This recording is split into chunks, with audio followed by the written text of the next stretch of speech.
দর্শকদের সাথে টাইটেল স্বাগত। অনেক সফরে আমরা রয়েছি রান্নাঘরে। প্রিয় বলে দিক থেকে কেমন গরমে রান্না বান্নাটা কেমন চলছে? পেট ঠান্ডা রাখার রান্না বান্না করছি বাড়িতে। হ্যাঁ, মানে যে মাছের ঝোলও হচ্ছে, সাথে প্রচুর সবজি দিয়ে আম ডাল করছি, পোস্ত হচ্ছে। কাল যেমন পান্তা খেয়েছি দুপুরবেলা। এবং মানে যে খাবার খেলে পেট ঠান্ডা হয় এবং শরীর মন ঠান্ডা হয়, সেগুলো চেষ্টা করছি বাড়িতে রাখা। বেশ, এরকম তোমার মেয়ের ফেভারিট পোস্ত সেগুলো তোকে খেতেই হয়, কারণ না খেলে তো মাছ আসবে। কিন্তু ওর ফেভারিট যদি বলো সেটা হলো চিকেন। চিকেন পপকর্ন খেতে খুব ভালোবাসে, তবে ওটা আমার নিজস্ব একটা রেসিপি আছে, সেটা আমি বাড়িতে দেখি। হেলদি ওয়ে চিকেন পপকর্ন হয় না, তবে এইটুকুন আমি জানি যেটা বাজারে কিনতে পাওয়া যায় সেটার থেকে সেটা খুব একটা হেলদি নয়। সরি, আমি নাম করে বলছি না, মানে কোন কোম্পানির নাম করে বলছি না, কিন্তু ওই বাইরে ভাজাভুজি থেকে বাঁচাতে গেলে মাঝে মধ্যে বাড়িতেই তৈরি করতে। চিলি চিকেন খেতে খুব ভালোবাসে, ঝাল ঝাল খাবার খেতে খুব ভালোবাসে কুচকে, কিন্তু ওই মায়ের প্রথা ফলো করছে বোধহয়। কিন্তু আমি ওকে বাড়িতেই সব বানিয়ে তুমি কি ঝাল খেতে প্রচন্ড ঝাল খাই, প্রচন্ড ঝাল খাই, মানে গরমে ঝাল খাওয়াটা একদিন করে।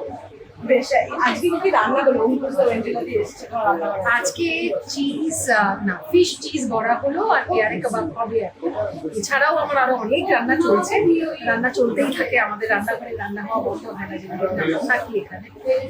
বিভিন্ন রকমের রান্না চলছে, মাছ মাংস ডিম কিছুই বাদ যাচ্ছে। মেয়ে রান্না দেখে আবদার করছে, হ্যাঁ মানে ও এখন কি হয়েছে, ওরা তো একটুখানি অন্য জেনারেশনের বাচ্চা। আর ওর এখন আবদার হলো জন্মদিনের দিন, আমার জন্মদিনের দিন ও নিজে কেক বেক করবে। তো আমি ওকে সেদিনই বলছিলাম যে তুই একটু বড় হলে আমি তোকে একটা কোনো ভালো জায়গায় কেক বেক করতে শিখবো, আর শেখাবে, এমন জায়গায় ভর্তি করে দেবো। বাট ও জানে কি কি লাগবে, ওই ইনগ্রেডিয়েন্টস জানে কি কি লাগবে, কি করে বানাতে হয় সেটাও জানে। মানে ওই খেলাগুলো খেলে, যে কারণে কটা ডিম লাগে, কতটা ময়দা লাগে, ফ্লাওয়ার লাগে, কতটা কি দিতে হয় সেগুলো জানে।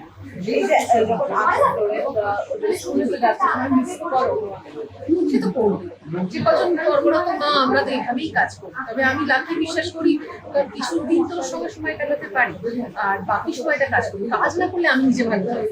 এই ও সেটা বলছি, আমি বলি যে আমি একদিন কাজ করে নিয়ে আবার ধরে ছুটি, এগুলো আমি সামলাই। আর এই গরমে তোমার সুস্থ থাকা দরকার।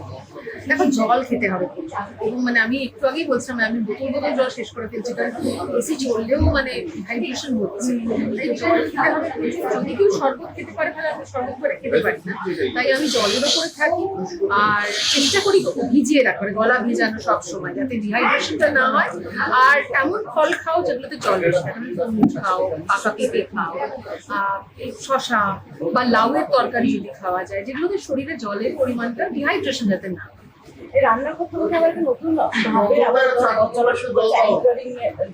অনেকদিন পর আবার এরকম একটা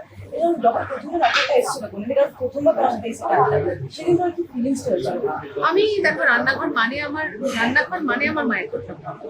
তখন মা ভীষণ অসুস্থ ছিলেন এবং কোথাও মাকে খুঁজছিলাম, হসপিটাল বাড়ি বলছেন। এই রান্নাঘরে টুংটাং আওয়াজ বলো, রান্নার গন্ধ বলো, এমন সেদিন যেমন এখানে তেলেই তৃপ্তি বলে একটা এপিসোড গেছে, সেখানে তেলের গন্ধ, মাছের তেলের গন্ধ, আমাকে আমার মায়ের কথা মনে পড়ে, কারণ আমার মা তখন চলে গেছে। এই রান্নাঘরটা কোথাও গিয়ে আমার মা, এবং আমি বিশ্বাস করি মাকে বুঝতে করি রান্নাঘরের কোনাতেই কোথাও। এটার সঙ্গে একটা আত্মার যোগ হয়ে গেছে। আমি শুনে প্রথমেই হ্যাঁ বলেছি, কারণ এটা আমার মানে আমি অ্যাঙ্কারিং করিনি অনেকগুলো বছর। শুরু করেছিলাম অ্যাঙ্কারিং আমার জার্নি, তারপরে অ্যাঙ্কারিং করিনি প্রায় 24টা বছর। এই অ্যাঙ্কারিং এ আসাই এই কারণে, কারণ রান্নাঘরটা তো আমার মা, মানে দেখতে গেলে রান্নাঘর, মা কোথায় রান্নাঘর, সেটা ছাড়া তো কোনোদিন অন্য কোথাও খুঁজে পাইনি তার। কারণ আমার মা খুব একটা বাইরে খুব একটা বেরোতে আমাদের নিয়ে বাড়িতে, এবং আমার থিয়েটার ওগুলো তো চলতোই, কিন্তু হ্যাঁ সারাক্ষণ বাড়ি ফিরে আপনি থিয়েটার করে তার 10টা 11টাতেও বাড়ি ফিরতাম। তারপর মাকে কিন্তু রান্নাঘরেই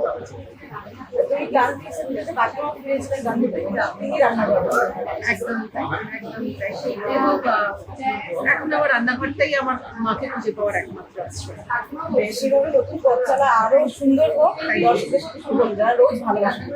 আমি এইটুকুনি বলবো, আমি সত্যি আপ্লুত, অসংখ্য ধন্যবাদ। মানে আমি সত্যি যখন এই যাত্রা শুরু করেছিলাম, কারণ এটা বিগত 17 বছর ধরে এই শো চলেছে এবং রম করে চলেছে, কিন্তু আমি তো না, আমার কোনো ভয় লাগে না, আমি একজন অ্যাক্টর।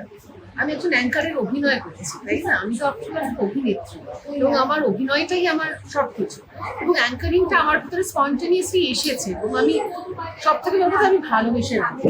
হ্যাঁ, বলতেই পারো তো ভীষণ বড় কুক নয়, বড় শেফ নয়, না নয়, আমার বাড়ির মাও বড় শেফ বা কুক নয়, কিন্তু মায়ের হাতের রান্না হলো সব থেকে সেরাই। আমি সারা পৃথিবী ঘুরে এসেও মায়ের হাতে মাছের ঝোল এখন খুঁজে বেড়াই কি আমাকে মায়ের রান্না। তাই আমি এইটুকু জানি, আপনাদের কাছে আমি কৃতজ্ঞ, আপনারা ভালোবাসা দিয়েছেন বলেই এই শো চলছে, আপনাদের আশীর্বাদে আমি আস্তে আস্তে এগিয়ে যাচ্ছি। অসংখ্য ধন্যবাদ, ভালো থাকবেন। আর আমি প্রত্যেককে বলবো নিজের মাকে একটু সময় নিই, কারণ আমরা এত ব্যস্ত হয়ে গেছি, মার কথা ভাবতে আমরা ভুলে যাই আজকাল।